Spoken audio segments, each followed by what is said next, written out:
નમસ્તે દર્શક મિત્રો, આપણે આજે વાત એટલા માટે કરવી છે કે હવે સ્થાનિક સ્વરાજ્યની ચૂંટણીઓ આવી રહી છે. તાલુકો પંચાયત, જિલ્લા પંચાયત અને નગરપાલિકાઓ અને મહાનગરપાલિકાઓ. તો મહાનગરપાલિકાઓમાં આ વખતની ચૂંટણી એટલા માટે મહત્વની બની રહેશે કારણ કે જે 8 મહાનગરપાલિકાઓ હતી એ વધીને હવે બીજી 9 ઉમેરાય છે, એટલે 16 નગરપાલિકાઓ થઈ, 17 નગરપાલિકાઓ થઈ. અને એમાં ગયા વખતે જે બેઠકો હતી 680, એ લગભગ આ વખતે ઓલમોસ્ટ લગભગ 1000ની આસપાસ થઈ જશે. 1000 જેટલા ઉમેદવારો ચૂંટાઈને આવશે. તો એમાં મહિલા ઉમેદવારો કેટલા ચૂંટાઈને આવશે, સવાલ એ આવીને ઉભો રહે છે. અને એવા જ સમયે આપણે જાણીએ છીએ કે આખા ગુજરાતમાં જે સ્થાનિક સ્વરાજ્યની ચૂંટણી છે એમાં લગભગ 1.5 લાખ જેટલા ચૂંટાયેલા પ્રતિનિધિઓ છે. 1.5 લાખ. એમાંથી 33% મહિલાઓ, 33%થી થોડી વધારે, માનો કે જનરલ બેઠક ઉપર ચૂંટણી લડ્યા હોય અને જીતા હોય તો થોડી વધારે, પણ 33% તો 100% મહિલા એમાં પ્રતિનિધિત્વ જોવા મળે છે, મહિલા નેતાઓ જોવા મળે છે. દોસ્તો, 1 મિનિટનો તમારો સમય લેવા માંગુ છું. આપણે આગળ વધીએ કાર્યક્રમમાં એના પહેલા એક અપીલ કરવા માંગુ છું. ધ ગુજરાત રિપોર્ટ એ સ્વતંત્ર પત્રકારત્વ કરતું સમાચાર માધ્યમ છે. અમે કોઈ પણ રાજકીય પક્ષનો એજન્ડા કે કોઈ વ્યક્તિ કે સંસ્થાનો એજન્ડા લઈને ચાલતા પત્રકારો નથી, અથવા સંસ્થા પણ એ પ્રકારની નથી. અમે પ્રો પીપલ અને રાજ્યના નાગરિકોના પ્રશ્નો માટે એમને વાચા આપવા માટે કામ કરતી સંસ્થા છીએ. અને એના માટે અમારે એક આર્થિક સહયોગની જરૂર છે, જેના માટે અમે જોઈનનું બટન આપણા યુટ્યુબ પ્લેટફોર્મ માટે અમે બનાવેલું છે. આપ સૌને એક વિનંતી છે કે અમારા આ સ્વતંત્ર પત્રકારત્વને આર્થિક સહયોગ આપવા માટે એ જોઈનનું બટન દબાવો અને અમને આર્થિક મદદ આપના તરફથી શક્ય હોય એટલી પહોંચાડવાનો પ્રયાસ કરશો તો અમને આનંદ થશે. Thank you very much. હવે આપણે આગળનો કાર્યક્રમ જે છે એ જોઈએ. તો એની સામે હમણાં એડીઆરએ અહેવાલ જાહેર કર્યો છે. એમાં સ્પષ્ટપણે કહેવામાં આવ્યું છે કે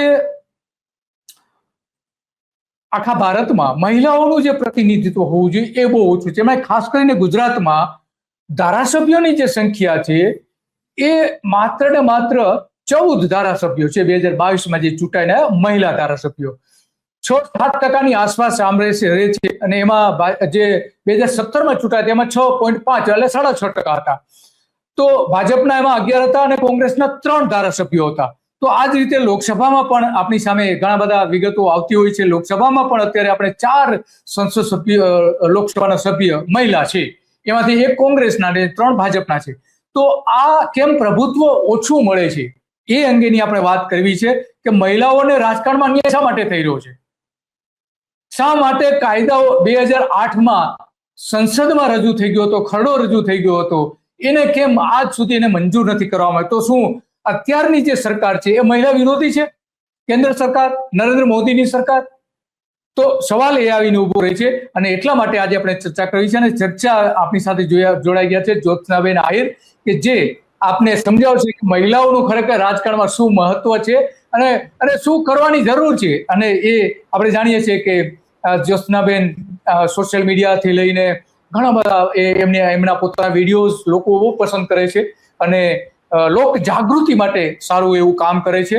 અને એમની પાસેથી પણ આપણે જાણીશું કે અત્યારે ગુજરાતમાં મહિલાઓનું રાજકારણમાં કેવું મહત્વ છે, શું હોવું જોઈએ અને ખરેખર સરકારે શું કરવું જોઈએ એ આપણે વાત કરશે. જ્યોત્સનાબેન, તમારું સ્વાગત છે ધ ગુજરાત રિપોર્ટમાં. થેન્ક યુ દિલીપ સર, અને ધ ગુજરાત રિપોર્ટના તમામ દર્શકોને પણ નમસ્કાર. આજે આપણે વાત કરીશું રાજકારણમાં મહિલાઓની પરિસ્થિતિ વિશે. તો ઓલમોસ્ટ આંકડાકીય માહિતી તો તમે આપી જ ચૂક્યા છો કે કેટલા MP MLA હાલ છે, અને એમાં માંડ જે પ્રમાણે આપણે ટકાવારીમાં જોઈએ તો માંડ 9 થી 10% જેટલું મહિલાઓ દેખાય છે ત્યાં. અને ઓવરઓલ આપણે જોઈએ બધા રાજ્ય વાઇઝ તો એ 14% જેવું જાય છે, 14 થી 15% જેવું. અને એમાં ખાસ કરીને બંગાળ જેવા જે અપવાદરૂપ રાજ્યો છે જ્યાં સૌથી વધારે મહિલાઓ ચૂંટાઈને આવે છે, બંગાળ છે, પછી દિલ્હી સાઈડ છે, તો એ બધાને મળીને 14-15% જેવું જાય છે. બાકી તો એ 9-10% જ અટકી જાય છે. અને એમાં પણ તમે જુઓ, તમે ડેટા કાઢો, જેટલી પણ મહિલાઓ સંસદમાં કે વિધાનસભામાં છે એનું બેકગ્રાઉન્ડ ચેક કરો તો તમને ખબર પડશે, યા તો એ કોઈ મોટા રાજનૈતિક વ્યક્તિની પત્ની હશે, બહેન હશે યા દીકરી હશે. મતલબ કે ઓલરેડી રાજનૈતિક બેકગ્રાઉન્ડ હશે એ જ મહિલા આમાં આવશે. મતલબ એક કહેવાય ને કે ઝીરોમાંથી, જેનું કોઈ બેકગ્રાઉન્ડ જ નથી પોલિટિકલ, એ મહિલા માટે આજે પણ રાજનીતિમાં આવવું એ લોઢાના ચણા ચાવવા જેવું છે. એ ના આવી શકે, અને આવે તો ટકી ના શકે. ખૂબ કપરા ચઢાણ છે. અને બીજું, જે મહિલાઓ છે પણ, જેમ મેં કહ્યું કે જે ઓલરેડી કોઈના પતિ, કોઈના ભાઈ, કોઈના પિતા રાજકારણમાં છે, એ મહિલાઓ આવે છે તો એ પણ રબર સ્ટેમ્પ જેવી દેખાય છે. તમે જુઓ, આપણે ત્યાં એક ટર્મ યુઝ થાય છે, સરપંચ પતિ. આપણે સંવિધાનમાં આવો કોઈ શબ્દ નથી, પણ આપણે લોકમુખે કે વ્યવહારિક રીતે આપણે સરપંચ પતિ શબ્દ યુઝ કરીએ. એટલે કે સરપંચ હોય ગામની, પણ વહીવટ બધા એના હસબન્ડ કરતા હોય. એ તો પોતે નાસ્તા બનાવતી હોય, ચા બનાવતી હોય અને સાઈન કરવા માટે આવી જાય. તો આ જે વસ્તુ છે એ આપણે જોવી પડશે કે, અને આમાં થાય છે કેવું કે જ્યાં જે સીટ અનામતમાં જતી રહે, અથવા તો જે ભાઈ ઓલરેડી ચૂંટણી લડતા હોય પુરુષ, એની ઉપર કોઈ એવો ફોજદારી કેસ દાખલ થઈ જાય કે પોતે ચૂંટણી ના લડી શકે, યા તો એવા કોઈ કાંડ કરી નાખે, તો ત્યાં પછી એ પોતાની પત્નીને, પોતાની દીકરીને કે બેનને આગળ કરીને પોતે પછી પાછલે બારણે વહીવટ કરતા હોય છે. તો જે મહિલાઓ ઓલરેડી રાજકારણમાં છે ને, એમાંથી પણ 70% તો આવી પરિસ્થિતિમાં છે. એટલે સ્વતંત્ર રીતે મહિલાનું રાજકારણમાં પ્રતિનિધિત્વ છે કે એ સ્વતંત્ર રીતે નિર્ણાયક ભૂમિકામાં છે, એ પણ એક બહુ મોટો ક્વેશ્ચન માર્ક છે. આપણે ફક્ત એવું જોઈએ કે ઓકે, મહિલા ચૂંટાઈ ગઈ, મહિલા ઉમેદવાર છે, પણ ખરેખર એ છે કે એની પાછળ એ ઘરનો પુરુષ છે, એ બી જોવું રહ્યું. અને મહિલાઓ રાજકારણમાં નથી, એની પાછળ ઘણા બધા કારણો છે. હું તમને એક એક કરીને એના કારણો જણાવું તો સૌથી મોટું તો સાંસ્કૃતિક અને સામાજિક કારણ છે. આપણે ત્યાં લગભગ દુનિયામાં બધે જ મહિલાઓ એટલે શું કે ચૂલા ચોકા, ઘર, બાળકો, પારિવારિક જવાબદારીઓ સંભાળવી, કોઈ આમ નિર્ણાયક ભૂમિકામાં મહિલાઓ હોય એવું આપણે બહુ જૂના સમયથી દેખાતું નથી. અને જ્યારે આપણે આ વાત કરીએ ત્યારે ઘણા બધા લોકો ઇન્દિરા ગાંધીનું, પ્રતિભા પાટીલનું ઉદાહરણ આપીને એમ કે નહીં, આપણે ત્યાં તો જુઓ આવા ઉદાહરણ છે. તો ભાઈ, આ તો ભાઈ આવડા મોટા આકાશમાં ધ્રુવ તારા જેવી વાત છે, જે ક્યારેક ક્યારેક દેખાઈ જાય. આના લીધે તમે આખા આકાશને કઈ રીતે સર્ટિફિકેટ આપી શકો કે બહુ બધું છે? તો આવા અમુક અપવાદને ધ્યાને ના આપી શકાય. ઘણા લોકો એવું કહે છે કે આપણે તો દેશ આઝાદ થયો ને મહિલાઓને તરત વોટિંગનો અધિકાર આપી દીધો, બીજા દેશમાં તો આપ્યો બી નથી. ઓકે, આપી દીધો, સારી વાત છે, પણ ફક્ત નેતા પસંદ કરવાનો અધિકાર આપ્યો ને, નેતા બનવાનો અધિકાર લેવા માટે બીજા 27 વર્ષ સુધી રાહ જોવી પડી, એની તો વાત કરો. તો આ એક સાંસ્કૃતિક કારણ ખૂબ મોટું છે કે મહિલાઓને ઘરમાં જ રહેવું, રસોઈ જ સંભાળવી, બાળકોને સંભાળવા, એનાથી આ બધા કામમાં ના જવાય. એટલે એક માનસિકતા હજી સુધી છે, અને એવું નથી પુરુષોમાં જ, મહિલાઓમાં પણ છે. એટલે આ પિતૃસત્તાક માનસિકતા ક્યાંક ને ક્યાંક આડી આવે છે, નો ડાઉટ. અને બીજા મનોવૈજ્ઞાનિક કારણો છે, જેમ કે મહિલાઓને કે ઘરની બાળકીઓને બાળપણથી એડજસ્ટમેન્ટ કરવાનું શીખવાડવામાં આવે કે તારે તો ગમે તે એડજસ્ટમેન્ટ કરવાનું છે, ગમે એ રીતે, ગમે એવી પરિસ્થિતિમાં. અને પુરુષોને કેવું લીડર બનવાના ગુણ આપવામાં આવે, તું તો પુરુષ છે, મરદ છે, તારથી રોવાય, તારથી આમ થાય, મરદ માણસ છે, તારે આમ ના કરે. એટલે માનસિક રીતે એને એટલો બધો પરિપક્વ, એટલો બધો કઠોર, એટલો કહેવાય ને તૈયાર કરવામાં આવે, નાનપણથી જ રીતે પેલી માનસિક રીતે કમજોર કે બિચારી બાપની અબળા તરીકે રાખવામાં આવે છે. જો કે હાલ પરિસ્થિતિ બદલી રહી છે, પણ એનું પરિણામ આપણને આવનારા 20-25 વર્ષ બાદ જોવા મળશે. આપણે હાલની પરિસ્થિતિની વાત કરી રહ્યા છીએ. બીજું, અત્યારની જે સ્ત્રીઓ છે, હું મારી જેન ઝી કે મિલેનિયલ પેઢીની વાત કરું તો એ સ્ત્રીઓમાં પણ તમે જુઓ, છોકરીઓમાં મોટા ભાગની પપ્પાની પરીઓ છે. રાજકારણમાં પપ્પાની પરી ના ચાલે, ત્યાં ઇન્દિરા ગાંધી જ થવું પડે તો જ તમે નિર્ણય લઈ શકો. તો એ પ્રકારનું કહેવાય ને ઉછેર, એ પ્રકારના મહિલાઓને સંસ્કાર કે એ પ્રકારની તાલીમ ઘરમાંથી પણ આપવામાં આવતી નથી, સ્કૂલોમાં પણ આપવામાં આવતી નથી. એટલે મનોવૈજ્ઞાનિક, સાંસ્કૃતિક, સામાજિક કારણો છે. અને એ સિવાય સૌથી મોટું જે કારણ છે એ છે રાજનૈતિક ભ્રષ્ટતા અને ભદ્રતાનો સવાલ છે. કેમ કે રાજકારણ તમે જુઓ, મની પાવર એટલે મસલ પાવરથી ચાલે. જેની પાસે અઢળક રૂપિયો હોય, જે ગુંડા મવાલી એકદમ પેલું બાહુબલી ટાઈપ હોય, એના જીતવાના ચાન્સ વધારે છે. ગુજરાતમાં તમે જુઓ, આપણે ત્યાં જે મોટા મોટા કહેવાતા ડોન હતા, એ જેલમાં રહીને 5-5 જગ્યાએ ચૂંટાઈ આવતા. આવા યુપી બિહાર બાજુ જાઓ તમે, બાહુબલીઓના ચૂંટવાનું વધારે ચાન્સીસ હોય છે. અને મહિલાઓ માટે આવી પરિસ્થિતિમાં રાજકારણમાં આવવું, સર્વાઈવ કરવું, ટકવું એ ખૂબ અઘરું છે. અને તમે ખુદ વિચારો કે કોઈ પણ એક એજ્યુકેટેડ, થોડી સારા બેકગ્રાઉન્ડ, સારી એવી મહિલા હોય જેને ઈચ્છા હોય પણ ખરી કે આપણે રાજકારણમાં આવીએ, આપણે કંઈક બદલાવ લાવીએ, પણ જ્યારે આ માહોલ જોવે, જાહેરમાં ગાળાગાળી, આવા અપરાધીઓ જ્યાં વિધાનસભામાં, લોકસભામાં બેસતા એમની વચ્ચે જવું, એટલે એમની માટે પણ એક અપરું છે, રાઈટ? એટલે એ જે ભ્રષ્ટતા છે કે અભદ્રતા છે એ પણ ક્યાંક ને ક્યાંક મહિલાઓને સક્રિય રાજકારણમાં આવતા રોકે છે. તો આ બધા કારણો છે જે મહિલાઓને રાજકારણમાં આવતા રોકે છે. પણ ભારત સિવાયની તમને હું પરિસ્થિતિની વાત કરું તો રવાંડા જે દેશ છે સાહેબ, રવાંડામાં 50% વધારે મહિલાઓનું પ્રતિનિધિત્વ છે. અને સ્કેન્ડિનેવિયન કન્ટ્રી જે છે આપણે, ન્યુઝીલેન્ડ, આઇસલેન્ડ જેવી સ્કેન્ડિનેવિયન, એમાં તો મહિલાઓ મતલબ ખૂબ સારી નિર્ણાયક ભૂમિકામાં છે, જબરું પ્રતિનિધિત્વ છે એમનું. આપણે ત્યાં નથી. અને ધીરે ધીરે વિશ્વના દરેક રાષ્ટ્રમાં મહિલાઓ આગળ પડતી ભૂમિકાઓ ભજવી રહી છે, પણ આપણે સમય લાગશે કદાચ, મને એવું લાગે છે. કારણ કે જે પ્રકારે હાલમાં પણ મહિલાઓ છે, મેં કહ્યું એમ, એ અત્યારે બી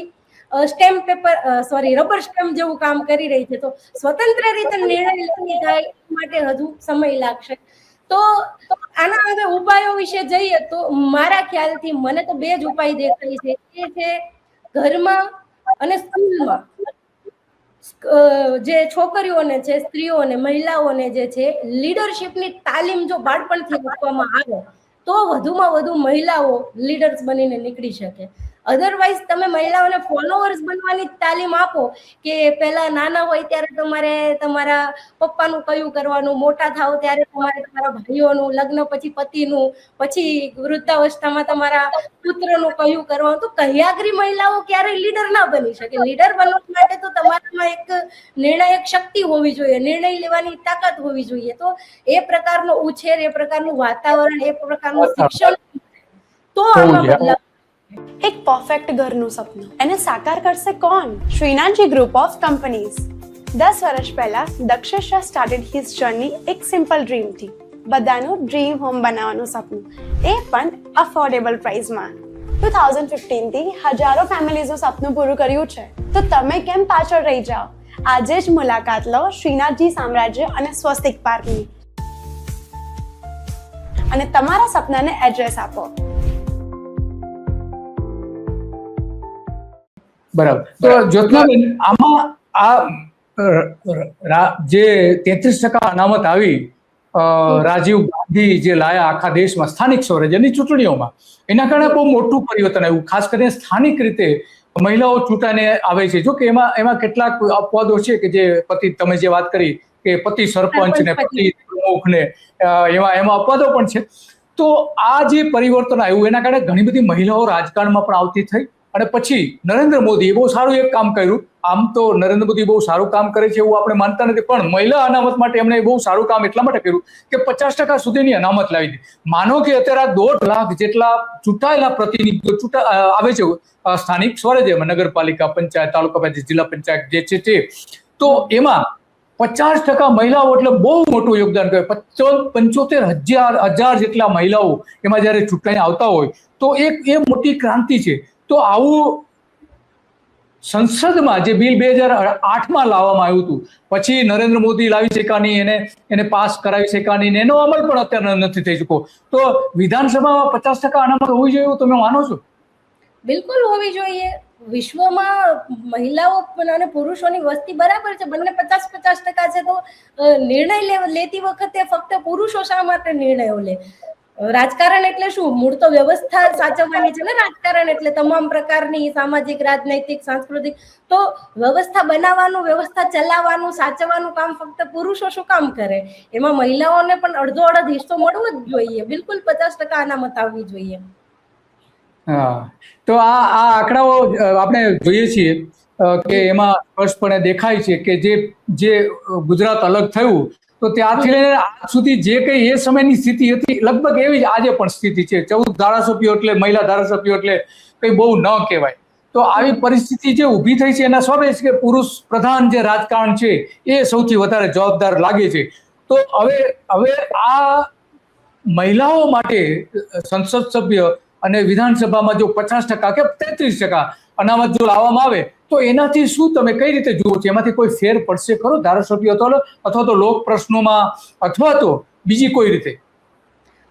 બિલકુલ પડે. ફરક કઈ રીતે પડે એનું એક કારણ છે. મેં કહ્યું એમ સમાજમાં અડધો સ્ત્રીઓનો હિસ્સો છે, બરાબર? તો સ્ત્રીઓની જે સમસ્યા છે, સ્ત્રીઓના જે પ્રશ્નો છે, સ્ત્રીઓના જે સામાજિક રાજનૈતિક મતલબ એમની પ્રગતિને રૂંધનારા જે બી કારણો છે એને એક સ્ત્રી વધુ સારી રીતે સમજી શકે અને એનો ઉપાય પણ સ્ત્રીઓ વધુ સારી રીતે લાવી શકે. અને આમ પણ જે સ્ત્રી આખા ઘરનું આટલું સારી રીતે મેનેજમેન્ટ કરી શકે, બાળકો એમને ઉછેરીને મોટા કરી શકે, દરેક પ્રકારના કામમાં જો સ્ત્રી આટલું સરસ મેનેજમેન્ટ કરી શકતી હોય તો રાજકારણમાં કેમ ના કરી શકે? બસ મોકો મળવાની વાત છે. બરાબર છે, મોકો મળવાની વાત છે. જો આપણે આ જોઈ રહ્યા છીએ કે જે મહિલાઓને મોકો મળેલો છે એ પણ આપણે જોઈ શકીએ છીએ કે આમ તો 3 વર્ષ પહેલાની આખી બધી વિગતો છે, પણ તેમ છતાં પણ આજે એટલી જ રિલેવન્ટ છે એટલા માટે આપણે બતાવીએ છીએ. તો જે મહિલાઓ જે છે એને મોકો મળે છે તો સારું કરી શકે છે. આપણે ઘણા બધા સરપંચ આપણે જોઈ છે, ધારાસભ્યો પણ જોઈ છે અને સંસદ સભ્ય ગેનીબેનને પણ આપણે જોઈ છે કે લોકોના પ્રશ્નો બહુ સારી રીતે ઉજાગર કરી શકે છે. મહિલાઓ બહુ સારી રીતે કરી છે કારણ કે એ જાણે છે એમ સૌથી વધારે સારી રીતે જો લોકોના પ્રશ્નો, મહિલાઓના પ્રશ્નો જો સમજી શકતા હોય તો એ મહિલા પ્રતિનિધિઓ જે છે. તો આ મહિલા પ્રતિનિધિત્વ વધે. હવે જો કે સરકારે બજેટમાં પણ જોગવાઈ મહિલાઓ માટેની અલગ જોગવાઈઓ ને એ બધું સારું ચાલુ કર્યું છે તો એક સારી બાબત છે. તો આ માનો કે હવે 50% જેટલા મહિલા કે 33% ધારાસભ્યો બને તો શું પરિસ્થિતિ ઊભી થાય? કઈ રીતે તમે એને જુઓ છો રાજકારણમાં? એક તો કેબિનેટ મિનિસ્ટ્રીમાં મિનિસ્ટર બનવામાં, બીજા કોઈ હોદ્દાઓમાં અથવા તો બીજી કોઈ રીતે એમનું કોઈ સમાજમાં યોગદાન આવી શકે ખરું પુરુષોની કમ્પેરિઝનમાં? જો આવું થાય 33% કે 50% મહિલાઓ રાજકારણમાં આવી જાય તો રાતોરાત પરિસ્થિતિ ચેન્જ થઈ જાય એવું તો નહીં થાય. કારણ કે મેં કહ્યું એમ મોટા ભાગની જે મહિલાઓ ઓલરેડી રાજકારણમાં છે એનું ક્યાંક ને ક્યાંક રાજનૈતિક બેકગ્રાઉન્ડ છે, નેતાઓની પત્ની છે, પુત્રી છે, બહેન છે અને અમુક જગ્યાએ જે ખાસ કરીને ગામડાઓમાં રબર સ્ટેમ્પની જેમ કામ કરે છે. એટલે ઓલરેડી જે છે એ મહિલાઓ અને નવી આવશે એનાથી રાતોરાત કોઈ ચેન્જ નહીં આવે. પણ એક વસ્તુ છે, મહિલાઓના હાથમાં પાવર આવશે ને, એમના હાથમાં સત્તા આવશે ને તો એ એક ઉદાહરણ રૂપ બનશે. બીજી જે સમાજની મહિલાઓ છે એક જ મિનિટ જ્યોત્સનાબેન, તમે આ બહુ સારી વાત કરી કે મહિલાઓના હાથમાં પાવર આવશે તો એક મોટું પરિવર્તન લાવી શકીએ. આનું એક આપણે ગુજરાતમાં સારામાં સારું ઉદાહરણ આપણે આજે વિડીયો ફિલ્મ જોઈ રહ્યા છીએ. એ જ્યારે આનંદીબેન મુખ્યપ્રધાન તરીકે શપથવિધિ લીધી એ સમયનો આ વિડીયો છે અને એ ગુજરાતના પહેલા મહિલા મુખ્યપ્રધાન બન્યા. પરંતુ પછી આપણે જાણીએ છીએ કે એની સાથે શું થયું. એને અમિત શાહ અને નરેન્દ્ર મોદીએ સાથે મળીને ઉથલાવી પણ દીધા. તો આ મહિલા એક ગુજરાતમાં એકમાત્ર મહિલા મુખ્યપ્રધાન થયા હતા. એકદમ સારામાં સારું શાસન કરતા હતા, કડક રહીને શાસન કરતા હતા અને અધિકારીઓને એ સારી રીતે લાકડી, એક આમ તો એ શિક્ષક હતા એટલે હાથમાં લાકડી ચોટી રાખી શકે છે અને એના આધારે એ અધિકારીઓ પાસેથી પણ સારામાં સારું કામ લેતા હતા. પણ આપણો જે પુરુષ પ્રધાન જે છે ખાસ કરીને ભારતીય જનતા પાર્ટી, એ અમિત શાહ અને નરેન્દ્ર મોદી એને ટકવા ન દીધા અને એમને ઉથલાવી નાખ્યા. તો આ તમે જે વાત કરી રહ્યા છો, હા એમાં આગળ વાત કરીશું. થોડી વાત કરવી જરૂરી હતી એટલા માટે. હાજી જી. નહીં, એકચ્યુઅલી તમે જે વાત કરી ને એમાં કારણ એવું છે કે ભાજપા જે છે એ સંઘ પરિવારના ઈશારે ચાલવા વાળી પાર્ટી છે અને સંઘ પરિવાર જે છે મનુસ્મૃતિના સિદ્ધાંતોને અનુસરે છે. ત્યાં જે બધું થાય છે એ નાગપુરની ઓફિસમાં બધું ડિસાઈડ. બરાબર છે, હા એ વાત સાચી. અને સંઘમાં મહિલાઓને વિચારધારાને અનુસરે છે. યસ. અને એ સમયે આપણે આનંદીબેનના સમયે ગવર્નર પણ મહિલા હતા. હા યસ વાત સાચી તમારી કે એને સંઘમાંથી સંઘની જે શાખાઓ છે, શાખાઓમાં મહિલાઓ હોતા જ નથી. મેં એક શાખા જોઈ હતી, તમને કહું, સત્યાગ્રહ છાવણી પાસે બોડકદેવ, આમ તો બોડકદેવ એના ગાર્ડનમાં. તો ત્યાં એક મહિલાને મેં જોઈ હતી. તો મેં થોડી પૂછપરછ કરી કે કોણ છે મહિલા. તો એ મહિલા પત્રકાર હતા. આ સંઘની અનેક શાખાઓમાં મેં જોયું છે, રિપોર્ટિંગ કરેલું છે, સંઘના ઘણા બધા કાર્યક્રમો પણ કરેલા છે. તો ત્યાં કોઈ મહિલાઓનું સ્થાન જોવા નથી મળતું. તો તમારી વાત સાચી છે, જો એની શાખામાં મહિલાઓને સ્થાન ન મળતું હોય તો રાજકારણમાં કઈ રીતે મળી શકે? સવાલ એ વાત સાચી છે તમારી. જી. અને જીતનાબેન, હવે ગુજરાતની મહિલાઓએ શું કરવું જોઈએ? આના માટે આંદોલન કરવું જોઈએ કે નહીં? આપણે દેશમાં 33% વિધાનસભા ધારાસભ્યોમાં અનામત રાખો, શું કરવું જોઈએ મહિલાઓએ? આમાં કેવું છે, આંદોલન થાય ને તો એમાં પણ બે હિસ્સા પડી જાય એમ છે, કેમ કે મહિલાઓમાં પણ એવી મહિલાઓ છે જે પુરુષ સત્તાક માનસિકતાને આગળ વધારે કે એના મૂલ્યોને આગળ વધારે. સંઘમાં તમે કહ્યું કે સંઘમાં મહિલાઓ નથી RSS ની અંદર, પણ એની એક અલગ શાખા છે, મહિલા સેવિકા સમિતિ સમથિંગ નામ છે એનું. તો એમાં એ એવી જ મહિલાઓને આગળ કરે છે જે એમના સિદ્ધાંતોને એમના મૂલ્યોને આગળ લઈ જાય અને એ પ્રકારનો માહોલ ક્રિએટ કરે. એટલે બિલકુલ થવું જ જોઈએ આંદોલન, તો હું કહું છું. અને સતત આપણા અધિકારો માટે આપણે લડવું જોઈએ, કારણ કે પેલું કહેવત છે ને કે માંગ્યા વગર તો માં પણ ભોજન પીરસતી નથી. તો અધિકાર કોઈ આમ એમને ના દઈ દે, એ તમારે લેવા જ પડે, લડીને લેવા પડે, છીનવીને લેવા પડે. તો આ પણ આપણો અધિકાર છે કે આપણે નિર્ણયમાં ભાગીદારી આપણી દર્શાવીએ, આપણી સત્તા આવે તો એ આપણે અધિકાર લેવો પડશે, કોઈ આપશે નહીં. પેલી વસ્તુ આ છે. હા, વાત સાચી. એ કોઈ અધિકારો નહીં આપે, આપણે લેવો પડશે, એમાં કોઈ સવાલ નથી. અને વિધાનસભામાં પણ ખરેખર આનો ઠરાવ પસાર કરવો જોઈએ. તમે શું માનો છો? વિધાનસભાએ પોતે કે ભાઈ અમારે ગુજરાતમાં મહિલાઓને અનામત આપવી છે, ખાસ કરીને આપણે વિધાનસભામાં, અને એનો ઠરાવ પસાર કરીને કેન્દ્રને મોકલી શકે છે. એ પણ અત્યારે આપણે કરતા હોય એવું દેખાતું નથી. તો શું થવું જોઈએ ખરેખર આના માટેનું? તમને શું લાગે છે? આમાં કોઈ રીતે, કોઈ પણ રીતે મદદરૂપ થઈ શકે એવું છે મહિલાઓને, કે જેથી કરી? મારા ખ્યાલથી વૈચારિક ક્રાંતિ એકમાત્ર ઉપાય છે. દેશની દરેક સમસ્યાનું એક જ સમાધાન છે. જો વૈચારિક ક્રાંતિ સમાજમાં આવે તો મહિલાઓને પણ એનું પ્રતિનિધિત્વ મળી જશે. જે પછાત વર્ગ, દલિત વર્ગ છે, જે છેવાડાનો વર્ગ છે, એને પણ એનું પ્રતિનિધિત્વ મળી જશે. એમને પણ નિર્ણાયક ભૂમિકામાં સાથે લેવામાં આવશે અને દરેક વ્યક્તિને સમાન હક, સમાન અધિકાર મળશે. જે એમની લાયકાત છે એ પ્રમાણે એમને એમનું સ્થાન મળશે. તો જ્યાં સુધી વૈચારિક રીતે આપણો સમાજ પ્રબુદ્ધ નહીં બને, જ્યાં સુધી વિચારતા નહીં થાય, આપણા હક વિશે જાગૃત નહીં થાય, આપણા અધિકારો વિશે જાગૃત નહીં થઈએ, ત્યાં સુધી મહિલા શું, દલિત શું, પછાત શું, બધાને અન્યાય જ થવાનો છે. અન્યાય થવાનો છે. વાત તમારી સાચી. ત્યાં સુધી બધાને અન્યાય થવું જોઈએ. તો આજે જે મહિલા દિન પરમ દિવસે આપણે ગયો, અને એમાં આ બધી જ વિગતો જે કેટલીક જે જાહેર થવી જોઈએ તે થઈ છે, નથી થઈ એવું પણ નથી. પણ શું લાગે છે આપને આમાં ખરેખર હવે પછીનો જે નેક્સ્ટ જનરેશન આપણે કહીએ છીએ, તો એમાં મહિલાઓનું યોગદાન રાજકારણમાં ફ્યુચરમાં કેવું, તમને શું લાગે છે કે કયા પ્રકારનું હોઈ શકે છે? મહિલાઓનું રાજકારણ, મેં અગાઉ કહ્યું કે રાજકારણમાં પપ્પાની પરી ના ચાલે. ત્યાં જવું હોય તો ઇન્દિરા ગાંધી જ થવું પડે. અને અત્યારે તમે જુઓ કે બજારે મહિલાઓને પરિસ્થિતિ કેવી કરી છે. આપણે વિચારધારાની વાત કરીએ કે ભાઈ બ્રાહ્મણવાદી વ્યવસ્થા, મનુવાદી વ્યવસ્થા, એ સ્ત્રીઓને બંધનમાં મૂકી હતી, આમ કરી હતી. તો અત્યારની જે બજારની વ્યવસ્થા છે, કોર્પોરેટે જે આવી છે, એ તો સ્ત્રીઓને વધારે પડતી પેલી ઉપભોક્તાવાદી બનાવી દીધી છે. એને પણ હજુ પોતાના હવે વધુ ને વધુ સાજ, કઈ રીતે લોકોને રીઝવી શકે એ દિશામાં વિચારે છે. એને પણ હજી એના હક અધિકારની ખબર નથી. હું મારી જનરેશનની વાત કરું છું કે ભાઈ 10 મહિલાઓ ઊભી હોય તો એમાંથી 8 એવી હશે જે ઘરેણાની, કપડાની, મેકઅપની વાત કરશે. 2 માંડ એવી જોવા મળશે જે એવી વાત કરશે કે સમાજમાં શું ચાલી રહ્યું છે, રાજકારણમાં શું ચાલી રહ્યું છે, દેશમાં કે વિદેશમાં કે શું પરિસ્થિતિ છે, આપણી શું પરિસ્થિતિ છે. તો સૌથી પહેલા તો મહિલાઓ જે એજ્યુકેટેડ થઈ છે ને, એ એજ્યુકેશન પણ કઈ પ્રકારનું મળ્યું છે ને, ક્વેશ્ચન માર્ક છે. વાત સાચી છે કે દરેકે રાજકારણમાં સંઘર્ષ કરવો જોઈએ. આપણે ગુજરાતમાં જે હે ને ટોચમાં જે ગણી ગઈ શકાય, આનંદીબેન એના માટેનું ઉદાહરણ છે. આનંદીબેન આનંદીબેન સંઘર્ષ કરીને જ જીવનમાં આગળ આવ્યા હતા. એમના પતિ મફતભાઈ એમને જબરજસ્ત મદદ કરી હતી.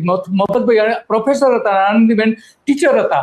તો રાજકારણમાં એમને જે લાવનાર હતા કેશુભાઈએ કહ્યું તમે રાજકારણમાં આવો કારણ કે તમે બહુ સારું બોલો છો. આ એક લાયકાત કેશુભાઈ એમનામાં જોઈ હતી અને મફતભાઈને પૂછ્યું કે મફતભાઈ આનંદીબેનને રાજકારણમાં લઈ આવવા જોઈએ તમારે. તો આવે તો ભલે, તો કોઈ વાંધો નથી અમને.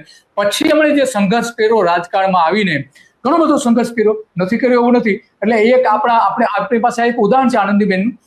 પણ આપણે જાણીએ છીએ કે પુરુષ પ્રધાન જે રાજકારણ છે એ એમને સહન કરી શક્યો નહીં. તો જ્યોત્સનાબેન તમારો ખૂબ ખૂબ આભાર. ઉદાહરણ તો સાહેબ ઘણા બધા છે. તમે માયાવતીજીને જોઈ લો, તમે મમતા બેનર્જીને, જયલલિતા, કેટલા સારા. વિચારધારા અલગ વસ્તુ છે, તમે સહમત હોવ ના હોવ, પણ ઉદાહરણ રૂપ તો છે. યસ.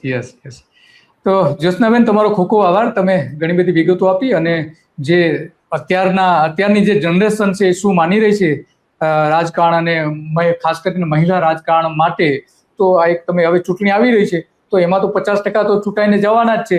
તો આ જે અત્યારે ADR નો રિપોર્ટ આવ્યો છે અને મહિલા દિવસ પણ ગયો છે, તો આ એક યોગ્ય સમયે તમે જે તમારા વિચારો વ્યક્ત કર્યા, તમારો ખૂબ ખૂબ આભાર.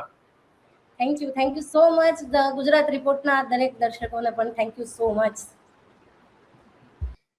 તો આ હતા જ્યોત્સનાબેન કે એમણે રાજકારણમાં ખરેખર શું પરિસ્થિતિ છે, શું હોવું જોઈએ અને જે પુરુષ પ્રધાનમાં કઈ રીતે મહિલાઓ સાથે એને જે ચૂંટણી લડાવે છે, પણ કઈ રીતે ચૂંટણી લડાવે છે, પતિ દેવો ભવ. તો આ જે પુરુષ પ્રધાન રાજકારણ છે એ જો લોકસભા અને રાજ્યસભા અને વિધાનસભામાં જો લાવવામાં આવે કે ત્યાં પણ 33% કે 50% મહિલા અનામત હોવી જોઈએ, એ કાયદો તાત્કાલિક પસાર કરવો જોઈએ. જો એ પસાર થાય તો એમાં ઘણી બધી બાબતો બહાર આવી શકે એમ છે. મહિલાઓની ક્ષમતા લોકો જોઈ શકે એમ છે. જોયું આનંદીબેનને જોયું. અને ગુજરાતના તો 2 તો ગવર્નર થઈ ગયા છે. 2 મહિલા ગવર્નર પણ ગુજરાતમાં થયા છે. એક મુખ્યપ્રધાન આપેલા છે અને મુખ્યપ્રધાન આવ્યા પછી એમણે સારામાં સારું શાસન કરેલું છે. આ તો આપણી પાસે એક ઉદાહરણ છે. તો દર્શકો, આજે આપણે આ વાત એટલા માટે કરવી પડે છે કે ADR જે મહિલા દિવસે અહેવાલ જાહેર કર્યો છે આખા દેશનો, મહિલાઓ રાજકારણીઓ કેવા છે, શું પરિસ્થિતિ. એમાં ગુજરાતમાં અત્યંત ખરાબ હાલત છે. 7-8%, 10% મહિલાઓ ચૂંટાઈને જાય સંસદમાં કે વિધાનસભામાં, એ કોઈ પણ રીતે સારી સિસ્ટમ નથી. એના કરતા તો જયારે ગુજરાત અલગ થયું 1960માં, ત્યારે મહિલાઓની સંખ્યા વધારે હતી, આજે ઓછી છે. તો આજે બસ આટલું જ, અને આવી જ બાબતો ઉપર આપણે ચર્ચા કરતા રહીશું.